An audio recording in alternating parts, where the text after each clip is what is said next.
Acharya yesterday itself I was reading a study in the Times of India which said that women are happier being single.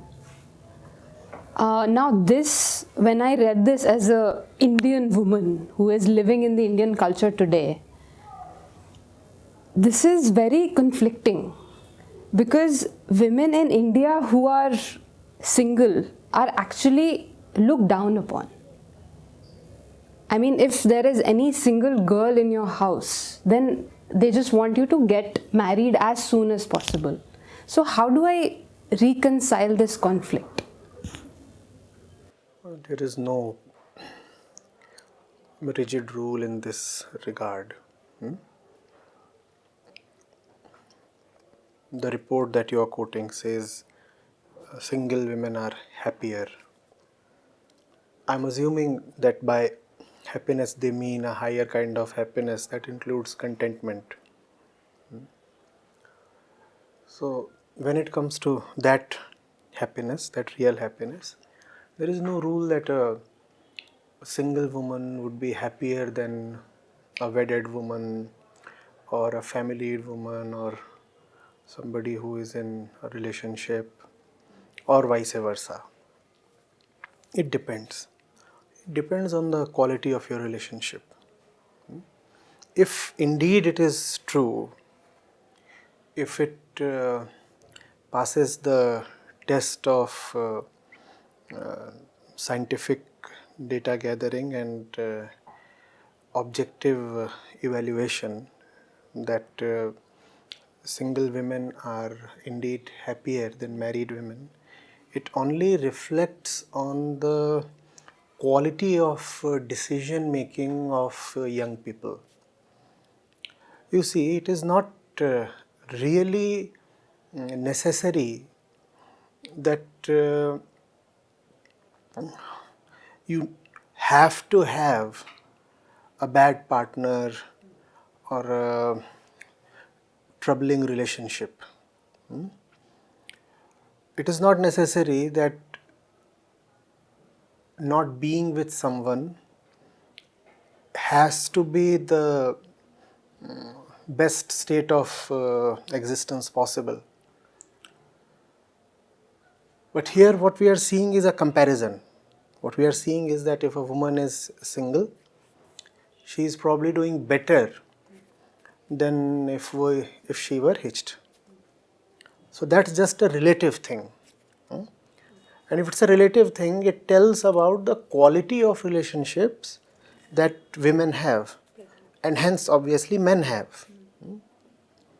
And hence it tells about the quality of the mind that agrees to those relationships. Getting it? When you get into a relationship because you just don't know why you are getting into it, because it's the done thing, everybody has a partner, so you too ought to have it, otherwise you'll be such a bad loser, that kind of mindset. When you get wedded because again that's the thing to be done in your age bracket, then obviously the decision that is being taken is a bad decision. It's an unwise decision. So the woman in the relationship is obviously going to be unhappy. What is not being said here is that the man is probably going to be equally unhappy. You cannot have a relationship in which the woman is discontented and the man is gloriously joyful. That's not going to happen. So it's a mutually destructive thing. Two people holding hands and exchanging vows without even knowing why they should be together and whether they should be together at all. It's a very pitiable situation. Unfortunately, that is what we find in many relationships. I'm afraid most relationships. So women are unhappy, men are unhappy, entire families are unhappy, and the kids that are bred in such unhappy environments come up as not really healthy human beings. So it is in context of such unhealthy holding of hands that the study has probably inferred that it's better to remain single. Let's not jump to the conclusion that not being related to anybody throughout your life is the necessary and unavoidable way to have peace or happiness, right? If you really can relate with someone who can bring a certain elevation, beauty, understanding to your life, nothing like it. But then that has to be the objective in the first place before you enter the relationship. And that then cannot be merely the objective of that particular relationship. That has to be the objective of your entire life, your 24-hour activity. You have to have a mind that is seeking light, that is seeking to get clarity and betterment and upliftment. When you have that kind of a mind, you're with me till now, right? When you have that kind of a mind, then whether you pick up a partner or a piece of cutlery or a cup of tea, or whether you choose a destination to travel to, or whether you decide how to spend the festive season, or whether you make a decision regarding your finances or your studies, all the decisions then are centered on the same thing. You say, is my decision going to be really uplifting? Or will it just provide me some kind of very temporary excitement, some appreciation in the eyes of my peers and those around me, family members, etc. And security, and even that security we all know is such an illusion. There is no real security in the ways it is sought. So one has to ask, what am I doing? What am I here for? What am I enrolled in a college for? What am I in a job for? And only when you have that kind of a mind that is constantly inquiring this way, will you also inquire, what am I holding his hand for? How has this person managed to sneak into my life? Sir, what are you doing here? Hello, why are you occupying that chair? It's an important chair, you see. I'll be forced to more or less constantly look at your face if you occupy that chair.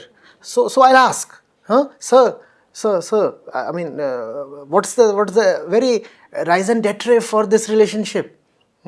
If you're sitting there, then we are sharing meals. If you're sitting there, then I have to live through your behavior. If you're sitting there, then I'll have to be necessarily absorbing some of the effects of your company. So much from you will come to me, and vice versa. So why am I with someone? That question has to be asked. If that question has been honestly asked and reasonably answered, then you cannot go wrong. Whether you marry or not, whether you remain with someone or not, and mind you, these are not really permanent decisions to be made. This is not something that gets etched on stone. There might be a phase of life then when it's really important, even holy, to be with someone. And then comes a time when it's better for both of you to grow a little independently of each other, right? So anything is possible and welcome as long as the intention is right, and the intention, I'm repeating it, has to be to make the best use of life, to grow to your fullest potential, to not really to look behind and repent. One has to be totally into life. One has to be responsible, one has to understand, one has to have a certain depth, and from there comes joy. And to such a person, bad relationships are very unlikely to happen. Even if by dint of circumstances he or she lands into a tricky relationship, you can rest assured that the fellow will be able to bring some health to that relationship. But yes, obviously, if it is the norm, if it is the widely prevalent condition that 95% people who do anything, including choosing a partner, are doing it in sheer ignorance, then we very well know that the remaining 5% would be better off. The remaining 5% would be better off, as the quoted report says, just because the 95% are acting in very unwise ways. Are you getting it? It's like this. The analogy will probably work for you. Fasting is better than eating contaminated food. Getting it? So better than having stale food, bad food, is to have no food at all.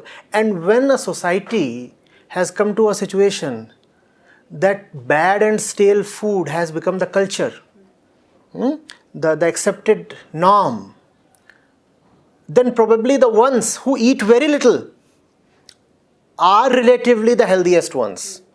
That's what your report is saying. So it reflects more on that marriages are unhappy, Yes. rather than being single. Yes. Is the way Yes. to Yes. happiness. And when I say that, I am not against staying single. I'm just saying that being born in a human body, it will not be possible for you to really not relate to anybody. I do not know what the term single really means. Does it mean abstinence from the socio-legal institution of marriage? If it means that, then obviously it is possible to stay single your entire life.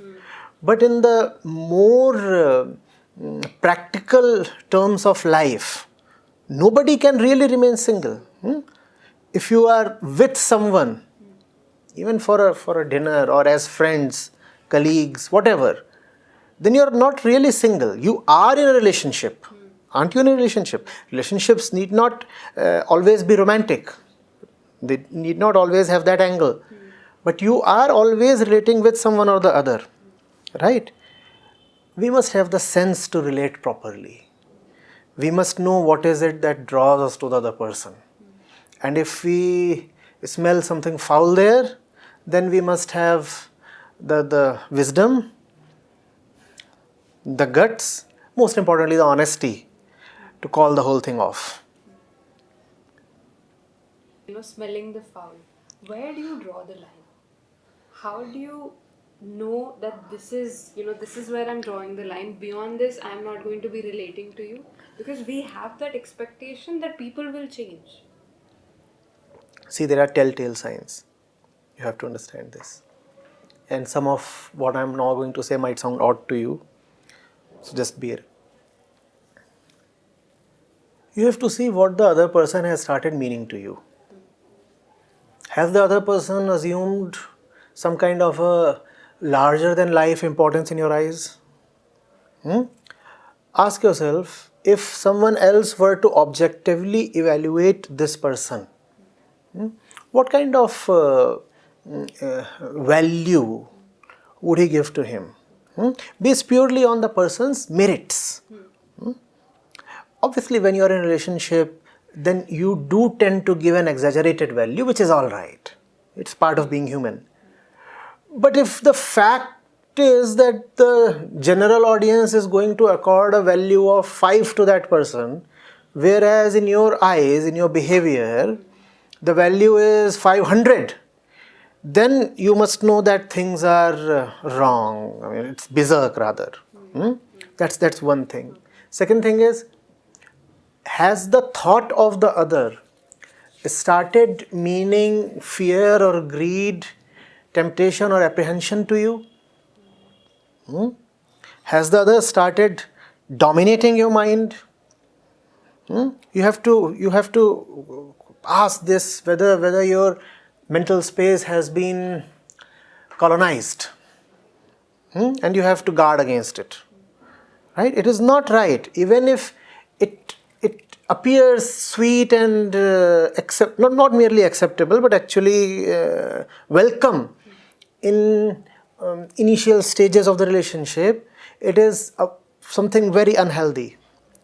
If somebody has started encroaching upon your mental space, if somebody has really started affecting the way you go about your day-to-day activities, the other person has started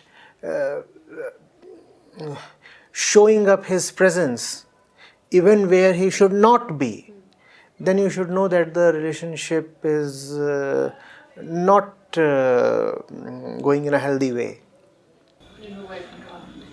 And you should know where to draw the line. Similarly, you have to see whether a particular angle of domination is creeping into the relationship. In the name of care or concern, has the other started becoming dominating or just a little too much upon you, even without giving an explicit consent? Have you become accountable, answerable? If these things have started happening, then you should just stand up and say something is not quite right here. Basically, you have to guard against neurosis. Our unhealthy tendencies show up in the most pronounced way in our relationships, especially the relationship, if the relationship has a romantic or a sexual character. Then all the garbage that otherwise keeps lying hidden within, it just, and we keep it hidden, but when the relationship assumes an intimate character, then all the garbage just shows up in all its crudeness and with all the stink. And so it's not really difficult to know when and whether a relationship is going foul. You will know that. It's just that we lack the courage, the integrity to act on what we already know. To walk out. Not you don't always need an absolutist reaction.